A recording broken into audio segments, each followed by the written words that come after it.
Chris Clark, President and CEO of the Queen Creek Chamber of Commerce. Welcome to Meet the Candidate. Today we're joined by Councilmember Jeff Brown. Councilmember Brown, welcome. Thank you. I appreciate you setting this up and having the candidates in to kind of check our various positions and see where we stand on the issues. I appreciate it very much. Absolutely. So tell us a little bit about yourself. Sure. I know a lot of people know that I'm one of the longer time residents. Some people know that I call myself the 5,000th resident. I arrived here, built my home in 2002, and at that time we were less than 5,000 people.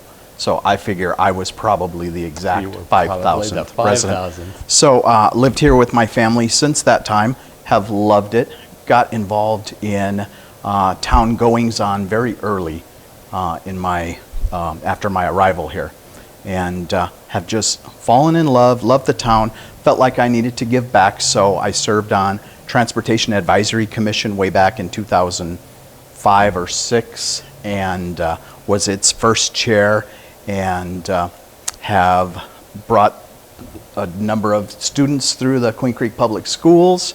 Married to my wife now for 5 years. We are both remarried and both love Queen Creek. We found each other locally. We both lived in the villages after years ago we had been divorced, and found each other. We were so close the whole time, and so we got married about 5 years ago now, and I have just loved life here in the Queen Creek, and I can't imagine living anywhere else. And when did you get onto town council? 2008.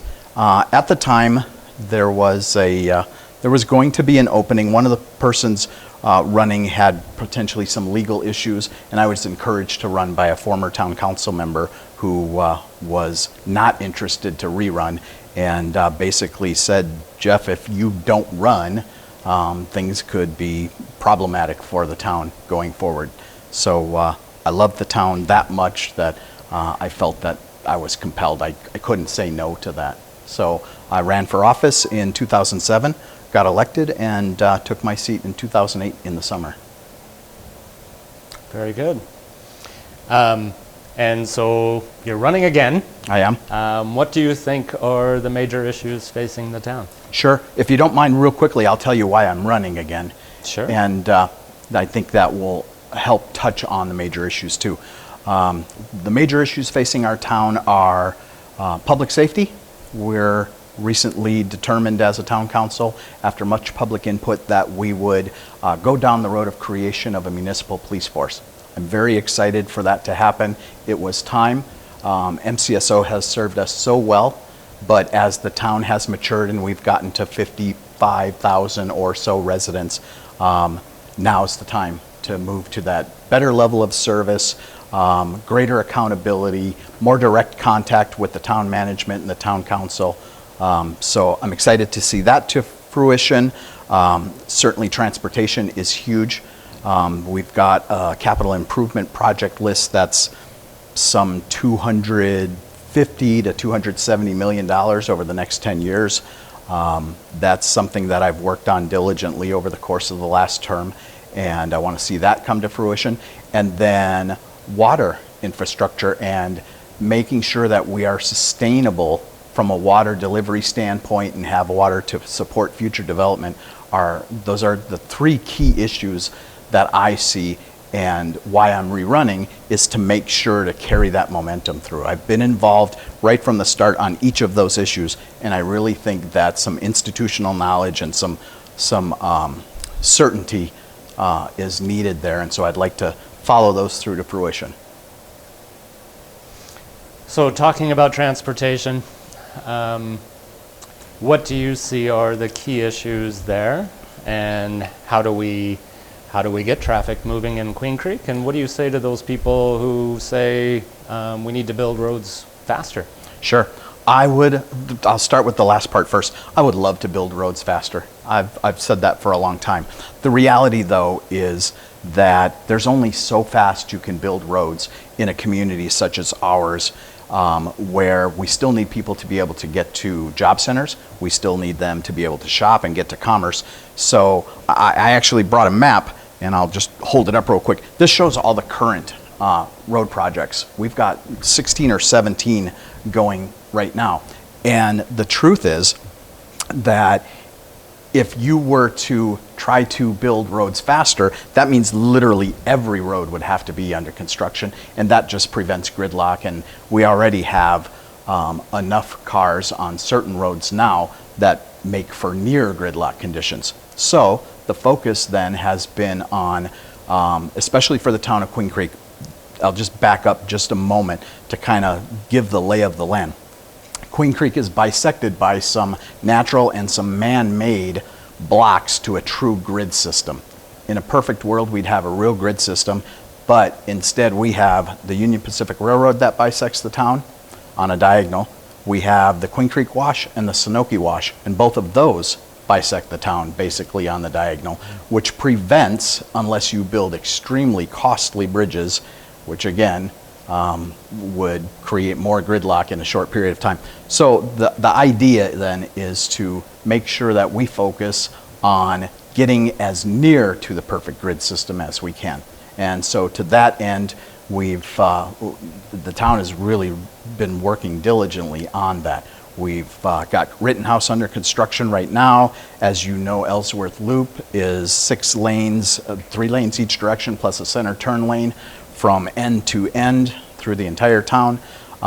We are regional partners with City of Mesa and Pinal County to build a couple of roads to the extension of the State Route 24 when it heads east from Ellsworth to Ironwood. So I think that we're really working hard to get there, but it's going to be kind of like a root canal of road construction between now and the end of 2021 and sometime in 2022 probably, when we get additional north-south routes opened and get nearer to that true grid system. Well, we're certainly glad to see the construction that's happening, and looking forward to having the 24 in place. Yeah. And some of that you mentioned is dependent on the budget. And so how do you see Queen Creek's budget being affected by the COVID-19 and the lockdown? Right, appreciate that question. Certainly COVID-19 has been a game changer, and it's been a game changer in a very short period of time. In February, we were not talking about COVID-19. I had seen news stories and knew that it was an issue, potentially could become a little bit larger of an issue, but at no time, even as near term as February, did I envision just how big. So in March, it became ever more clear that this was going to be the game changer that it has turned out to be. And so we went back to town staff. I specifically asked what implications and what should we start to do. I encouraged us, having had this a similar but different experience. So I was on the town council during the Great Recession, and I'm familiar with and comfortable with budgeting and how you budget in a down economy. Well, that led me right away to the thought that, okay, we need to re-swizzle the budget. We need to kind of downgrade some of our estimates. We built some 1,500 homes in the town last year, and I knew immediately that wasn't going to happen this year. We knew that sales tax receipts, certainly once the governor issued a stay-at-home order, it was immediately apparent that we're going to see a sales tax reduction, a significant sales tax reduction. And in fact, we did go back to the drawing board, have revised the budget down by 10%, and we have revised the sales tax receipt estimates down by 24%. So just have worked really hard to figure out where do we go from here? What does this look like from a budgetary standpoint? And that's where we're at. We're going to have a budget next year of around $409 million. That's down 10%. But one of the things we've been able to do is because of the fiscal sanity and the planning for the future and having reserve funding in place from previous years, we are still going to be able to bring the 5th fire station up We're going to be able to populate that 5th fire station with firefighters. We're going to be able to hire a police chief for the newly minted Queen Creek Police Department. We are moving forward, so even though the budget is down 10% in numbers, it really would be considered down far greater than that if you took those items out. So good, diligent financial planning has allowed us to reduce the budget 10% while still focusing on transportation. We're going to build some $95 million worth of roads next year. That's in the budget, and public safety. So we're still doing good. And so the way those transportation projects work, the funding is approved along with those projects, so a lot of that money is already saved and ready to be spent. Is that accurate? Indeed. We have healthy reserves. We have we still have money coming into the coffers each month for sales tax receipts, for property tax receipts, and then we still have some state shared revenues, although we've revised those. They're an increase from last year, but they're not as great an increase from last year as might otherwise be if we were COVID-free. And what I mean by that is we will still see some state shared revenues increase because of the population growth that happened during the past few years. And the town's on a fiscal year, so this is really the final quarter of the fiscal year. So Right. we had 9 months of collection. We did. That we're doing really well. Right? Indeed, indeed. And even the fourth quarter was surprisingly not off as much as I had originally anticipated. That's good news, but now I'm watching the news with respect to COVID numbers, hospitalizations and such.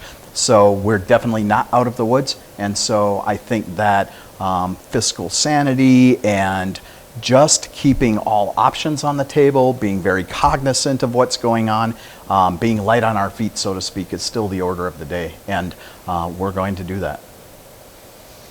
In the past, you've been you voted in favor of the Parks program. Right. How do you see the Parks program and our overall quality of life, and how is that going to be affected going forward?